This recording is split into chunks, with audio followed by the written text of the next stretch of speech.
નમસ્કાર મિત્રો, છેલ્લા ઘણા બધા સમયથી લોકોનો અને વિદ્યાર્થીઓનો પ્રશ્ન હતો કે ઇન્સ્પાયર એવોર્ડ શું છે, એમાં રજીસ્ટ્રેશન કઈ રીતે કરવું. ચાલો આપણે એના વિશે આજે વિગતવાર ચર્ચા કરીશું. તો સૌ પ્રથમ આપણે ઇન્સ્પાયર એવોર્ડની વેબસાઇટમાં જઈશું. ગૂગલની અંદર લખવાનું છે ઇન્સ્પાયર એવોર્ડ.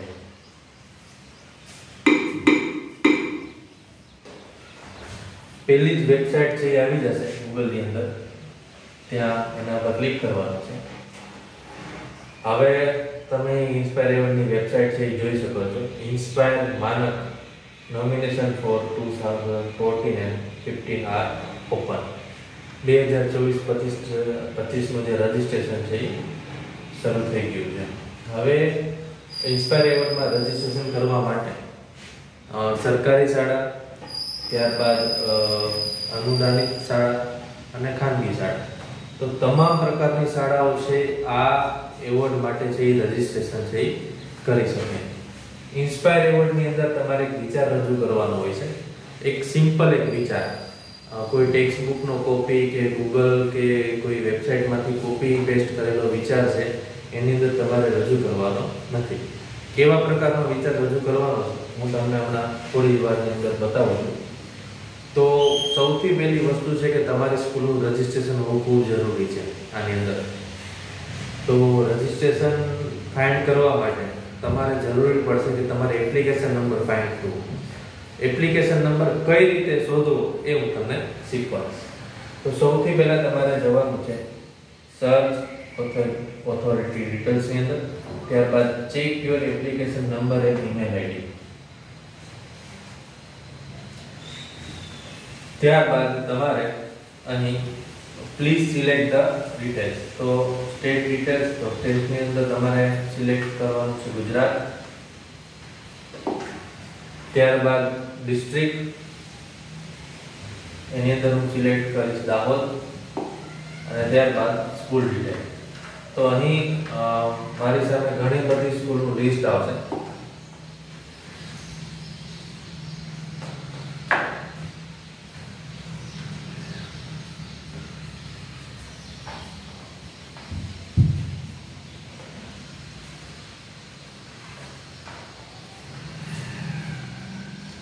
મારી સ્કૂલનું નામ છે ચંદવાણા ડામોર ફળિયા.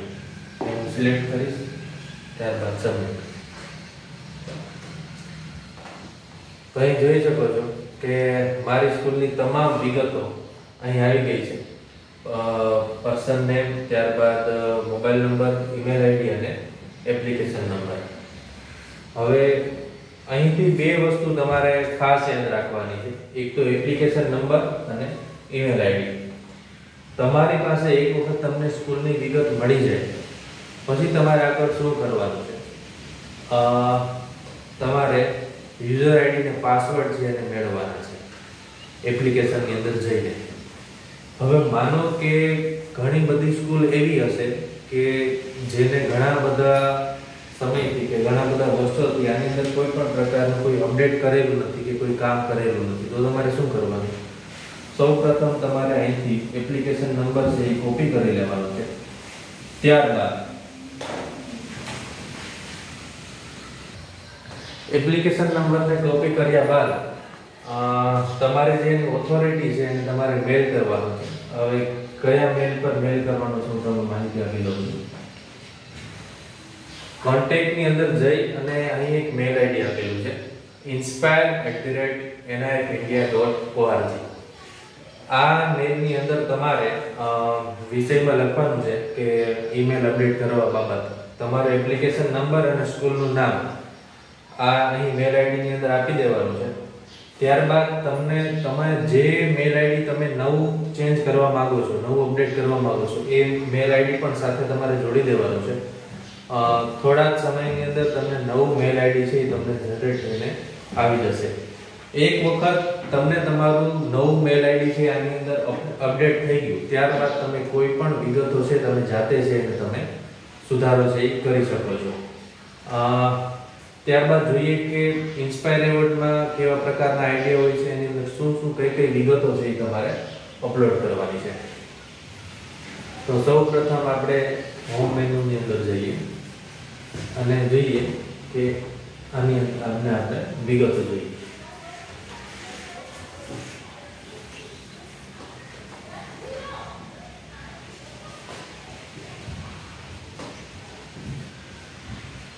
ઇન્સ્પાયર માનક એવોર્ડની અંદર 10 થી 15 વર્ષ સુધીના વિદ્યાર્થીઓ આની અંદર ભાગ લઈ શકે છે અને ધોરણ 6 થી 10 સુધીના વિદ્યાર્થીઓ છે આની અંદર છે રજીસ્ટ્રેશન છે કરી શકે છે.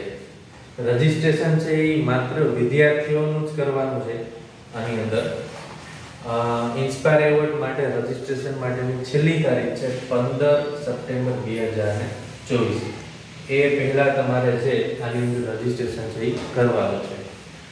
સમગ્ર દેશમાંથી 1 લાખ જેટલા આઈડિયાઓ છે આની અંદર છે રજૂ કરવાના હોય છે. એટલા આઈડિયા છે એનઆઈએફ દ્વારા ભેગા કરવામાં આવતા હોય છે.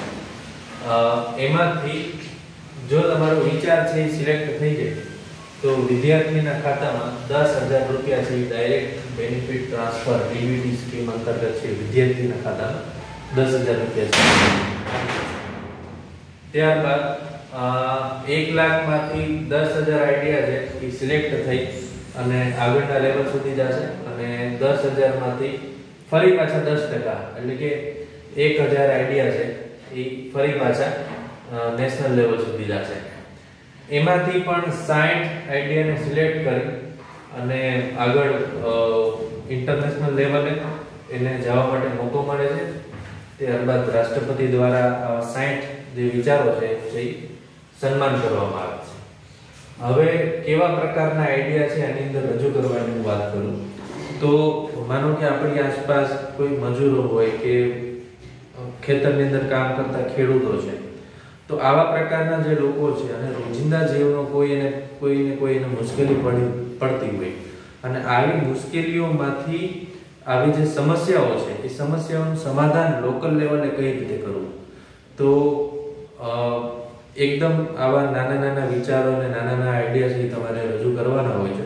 હું તમને થોડાક 1-2 પ્રોજેક્ટની વાત કરું તો કોઈ સ્કૂલની અંદર વિદ્યાર્થીઓને પાણી પીવા માટેની સમસ્યા હતી કે જે બાળવાટિકા અને પહેલા ધોરણના બાળકો છે એ પાણીના પાઇપ સુધી પહોંચી નહોતા શકતા.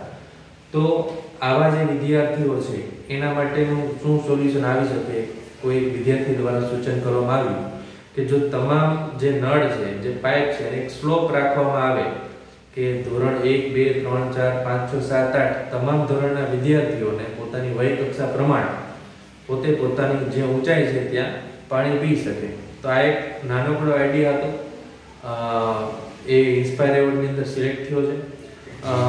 ત્યારબાદ ખેતરમાં કામ કરતા ખેડૂતો છે તો આપણને ખબર છે કે અવારનવાર સાપ જેવા પ્રાણીઓ છે એ ખેતરમાં નીકળતા હોય છે. ત્યાર એક વિદ્યાર્થીને વિચાર આવ્યો કે આનાથી બચવા માટે શું કરવું જોઈએ તો એક એવી લાકડીની શોધ કરી કે એને જમીન ઉપર રાખવામાં આવે તો એમાંથી કંપન ઉત્પન્ન થાય, વાઇબ્રેશન ઉત્પન્ન થાય અને આ વાઇબ્રેશનના લીધે જે સાપ છે આપણને બધાને ખબર છે કે એ કંપન અનુભવે છે. એ સાંભળી ના શકે, બરાબર જોઈ ના શકે, પણ એ કંપન છે એ અનુભવે છે, એના તરંગોને અનુભવે છે. તો લાકડીને જ્યાં આપણે જમીન ઉપર રાખીએ તો એટલા વિસ્તારની અંદર છે એ કોઈ સાપ જેવું પ્રાણી છે આવતું નથી. આ આઈડિયા પણ છે એ ઇન્સ્પાયર એવોર્ડની અંદર સિલેક્ટ થયો છે. ઇન્સ્પાયર એવોર્ડના આઈડિયા કેવા પ્રકારના સિલેક્ટ થાય છે એના માટે હું તમને એક ચેનલ સજેસ્ટ કરું છું. તમારે યુટ્યુબની અંદર જવાનું છે. યુટ્યુબની અંદર તમારે એક ચેનલ છે જેનું નામ છે વિજ્ઞાનવીર. એ ચેનલ જોઈ તમારે ખોલવાની છે.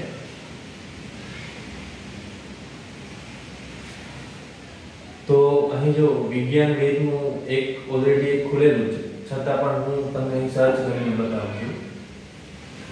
તમારે યુટ્યુબની અંદર લખવાનું છે વિજ્ઞાનવીર. વિજ્ઞાનવીર આ ચેનલની અંદર તમને ઘણા બધા આઈડિયાઓ છે તમને આ ચેનલમાં મળી જશે. બરાબર, આમાંથી તમે આઈડિયા જોશો તો તમને ખ્યાલ આવશે કે એટલા બધા કોઈ રોકેટ સાયન્સ જેવા કોઈ આઈડિયા તમારે ઇન્સ્પાયર એવોર્ડની અંદર રજૂ કરવાના નથી. ટેક્સ્ટ બુકના પણ કોઈ પ્રોજેક્ટ આની અંદર રજૂ કરવાના નથી. ગૂગલની અંદર કોઈ વેબસાઇટની અંદરથી કોપી પેસ્ટ કરેલું મટીરીયલ પણ આમાં મૂકવાનું નથી. વિદ્યાર્થીઓના મનના કોઈ વિચારો છે, રોજિંદા જીવનમાં પડતી મુશ્કેલીઓ છે, ખેડૂતોને કોઈ અંધ અપંગ લોકોને પડતી મુશ્કેલીઓ છે, એની જે મુશ્કેલીઓ છે અને આવી પ્રકારની મુશ્કેલીઓનું સોલ્યુશન કઈ રીતે આવી શકે, આવા નાના નાના વિચારો છે. જો વિદ્યાર્થીઓના આવા વિચારો છે આની અંદર રજૂ કરવાના છે.